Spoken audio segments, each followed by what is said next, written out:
Hi, morning. I'm here with Lizzy Williamson, one of our most fabulous contributors, who is sitting with me at Nourished at one of our favourite coffee shops, would you say? Yeah. I'm having a coffee, but Lizzy is having a tea. No, wait for it. Having a tea. Do you not drink coffee? No, never have.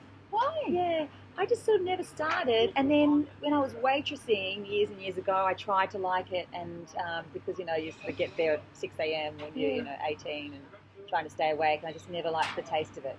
So I'm quite glad now. Yeah, actually, it's quite good because it's very addictive. And Lizzy has just written a book which comes out end of September, which we're very excited about, which I wanted to chat to her about. We're going to get a little sneak peek preview on bellaMUMMA. But I just wanted to just have a chat and see what the ins and outs of the book is before we actually see the visual. I've seen little snippets on your Instagram, like all your new photography and stuff. Yeah. It's beautiful. Was that fun? Yeah. Was that fun? So fun, but fast. Like we shot the whole book in a day. Oh my gosh. It was crazy, like 12 hours. How many shots? Thousands and thousands. That we talk, but I mean, there's I don't even know. I'll have to count how many photos, but there is a lot. So and we did the cover on another day, and but yeah, it was just crazy down at Avalon Beach, super early, and then we ended the last shot just as the sun was going down. Like we just worked so hard. It was amazing. There's a beautiful shot on your Instagram where there's a back shot of you doing that. Is that in the book? Yeah. Oh, sensational. So. Yeah, it did. Yeah, that's that part is under. There's a beautiful thing in it that says exercise because you love your body, not because you hate it. Oh, and so then there's the love up there. That's that. Oh, I can't wait to see it. How many pages? 230. Wow. So it's full colour, and when you open it, it stays open, so it can be there at your kitchen bench when you're wanting to do your little workout while you're washing the dishes. Yeah. That's so amazing. So how? This is one thing that like when I saw the other night, how do you juggle family, keeping everything 2 minutes moves going, because that's pretty full on, and writing a book? Well, and having a life. Well, I wrote the book every morning at 5 a.m. for a year, and pretty much didn't miss a morning. I felt like if I missed a morning, then I could potentially miss the next morning, then the next, and then I just wouldn't have a book. And so so every morning I'd get up at 5 a.m. I'd have all my, walking gear laid out, and I'd whack it on, and I'd go out, and I'd, put in my headphones, my phone, and have voice memo, and just press record, go, start writing. So I'd already kind of structured it out what I thought it would be. The book now is nothing like that. Oh, really? It's evolved. Totally evolved. But yeah, so and then I got to the end of that 12 months, and I was like, oh my God, I've got a book. I can't believe it. It's clunky, and it's like, it needs a whole lot of work, but I had it down, and every night I'd transcribe it, and then I ended up getting someone else to transcribe it. Just did, the $5 thing. And so that's how I did it. Otherwise, I don't think I actually would be here talking about a book if I hadn't done that 1 hour every single day. Yeah, that's dedication. I think it would still be something that I was saying to you, okay, so my plan is to write a book, and that's what I think feels so amazing about it. Actually did it. But how good is that way of thinking? Like, you could apply that to anything. Like, well, you kind of do apply it when you exercise, although you make excuses to yourself a lot. Yeah. But that's really motivating. Yeah. So, and then, I mean, how do you juggle? I don't know. Like, some weeks, I feel like there's three things, right? I feel like there's your kids, your family, your work, and then the household. I mean, and then there's supposed to be you, right? Yeah. But I can never get all three right. I'll always do my self-care, like I always do my little workouts and all that kind of stuff, because I just need that, or I can't do anything. I just kind of go insane. But I feel like if I've got my kids and my work sorted, then my house just looks like a bomb's gone off. If I've got my house and my kids sorted, then my work just falls right behind. I'm not doing. So I don't know. Like, I don't know. There's sometimes I get the two that I want, and I usually just let the house go. Yeah. At the end of the day, it's always going to end up missing. So let's just leave it that way. Or sometimes when you do get it on track, you're like, yes, accomplishment. Yeah. And then, As long as when I'm, sweeping, I still do my little 2-minute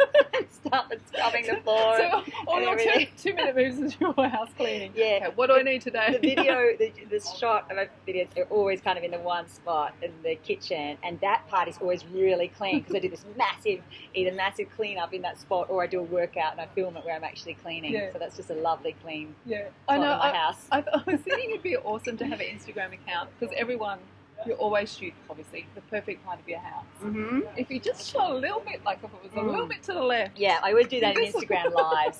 I'm always like, okay, preparing to shoot, and let's have a look at real life.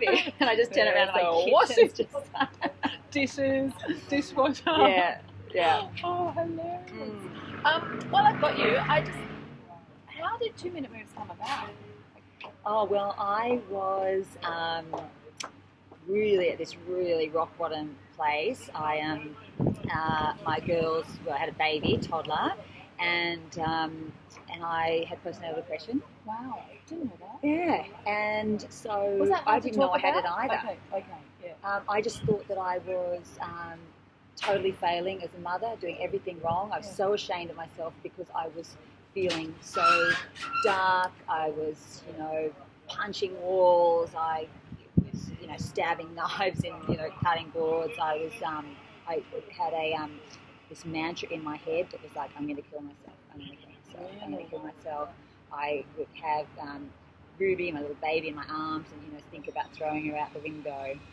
Like really just yuck, dark.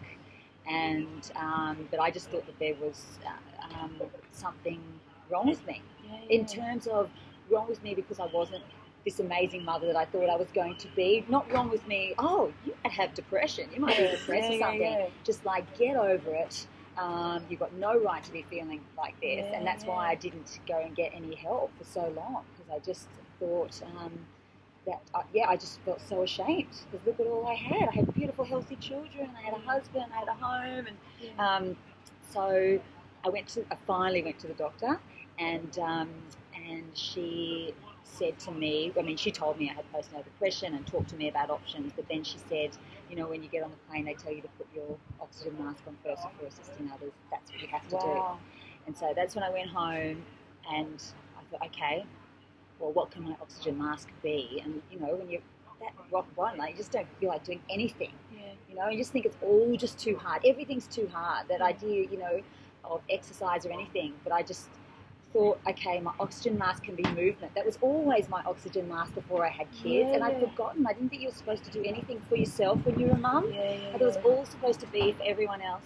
And so that's when I went, okay, tomorrow I'm going to move in some way. I'm just going to make myself. So I got on my kitchen bench because I used to be a dancer. That was my ballet. That's what I was always at my ballet bar every morning before I started school.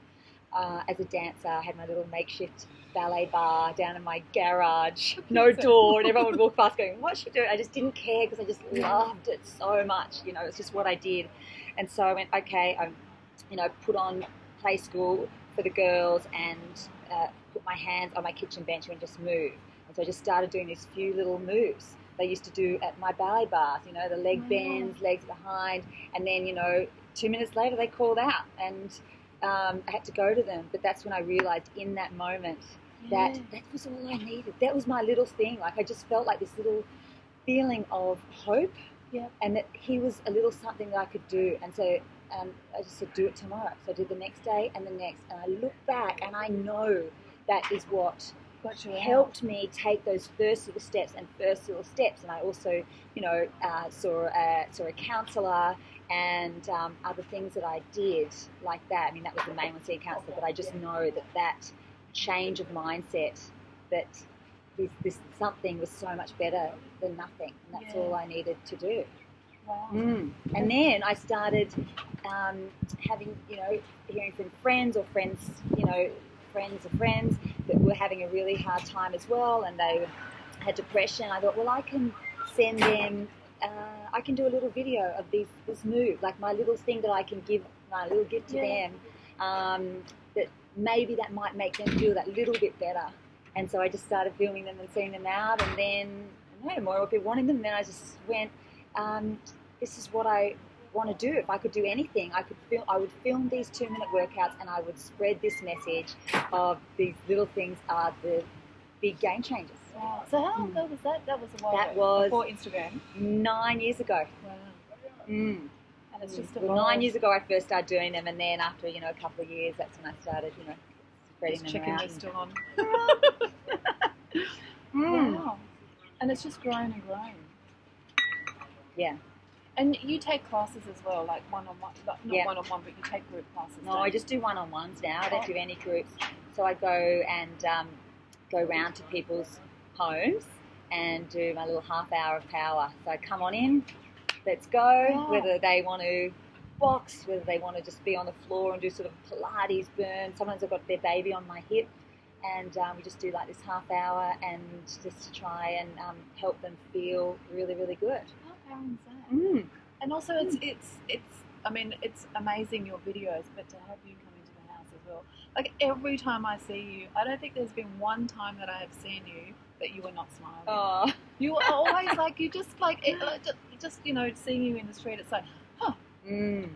Yeah, yeah. I feel I have definitely had my moments, but I feel like I'm just very much on purpose and yeah, very fulfilled and full of joy. And also, my girls are like 10 and 9, and I'm able to really enjoy this time a whole lot more than I did when they were babies. Yeah. I find that so hard.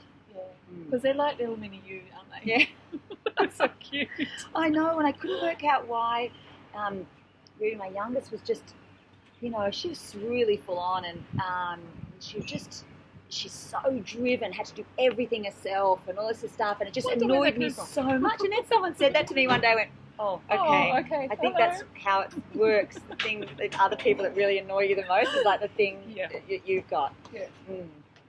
And when we were talking about the book before, the lovely thing that you said is that everything in the book is true to your heart, and you didn't write anything that you wouldn't tell your girls, which I think that's amazing.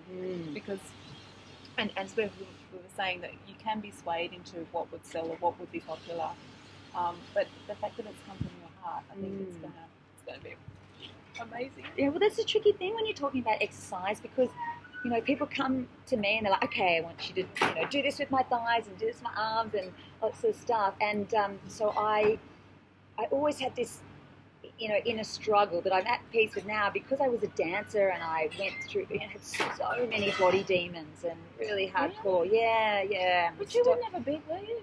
Oh, no, but it doesn't matter. Yeah, like, true. You can be the tiniest person in the world and still look in the mirror, and all you can see is, these faults that you've got. I mean, when I was a dancer, at my tiniest, I had stopped eating. I just would look at my body and just think that all I could see was just this, awful fat and everything. And I was, pretty much is borderline anorexic. Really? Yeah. Oh so much in here as well. So, I want the message of exercise to be about, what happens to your body in a way is this secondary thing, because when you exercise, what it does to the way you feel, your outlook, but also how you feel about yourself as well. How much, that's what I hear all the time from clients, how much more confident they feel. And you don't have to lose 10 kilograms to feel that. Sometimes you need to feel stronger, the way you hold your body. And I think that's the message I really wanted to get through in the book as well. This isn't about fixing your body. It's about celebrating it. And if you want to lift your bum a bit and do all that, then that's totally fine. But it certainly isn't a transform your body in 10 days kind of book. This is how to get exercise in your life for the long term. Yeah. So it's instructional exercise. Is there any motivational for you? Yeah. So it's a real, in a way, I feel like it's a mindset book. So I go into my story. I'm pretty raw and honest throughout it, and then. But how amazing is that? Like, I bet when you were going through it all, no one spoke about it. Oh no, I didn't tell anybody. No. Not my best friend, husband, mother. Yeah. No, so much shame. And the media wouldn't have been talking about it back then either. Yeah. No, I remember reading Jessica Rowe, and she said something about how she felt like she was going to throw her baby out the window. And when I read that in the paper years and years ago, I was like, oh, someone else feels that. I didn't know anyone else felt that. And so that's when I realised that actually sharing your story helps other people let go of their shame and feel like they're not the only one, they're not alone, and that gives them permission to then be able for them to tell their story, you know. Yeah, totally. The fact that Jess told her story meant I went, okay, I can tell mine too, and then hopefully then there's the ripple effect of that. And also when you talk about it, it helps yourself as well. Like it continually helps. It totally helps. What does Brené Brown say? And that, you know, shame cannot survive in vulnerability, in the speaking of it. You know, when you speak it, the shame just starts subsiding. Oh, how exciting! I cannot wait. So do you think we'll be able to do a few little sneak peeks on Bella before she comes out? Yeah, okay, absolutely. Awesome. We could do some moves together now if you wanted, Nikki. Okay, I'm just having my coffee now. We get a few wine bottles and we'll do that the next video. Absolutely, and then drink the wine. Oh, awesome. Thank you so much. Thank you. You're so gorgeous. Oh, thank you. Thank you for having me. Okay, let's see if we can turn this video off. All right. So stay tuned. We're going to do more with Lizzy, and also Monday Moves is also on the site, and it's all archived, so you'll be able to find them quite easily. Okay. See you. Bye.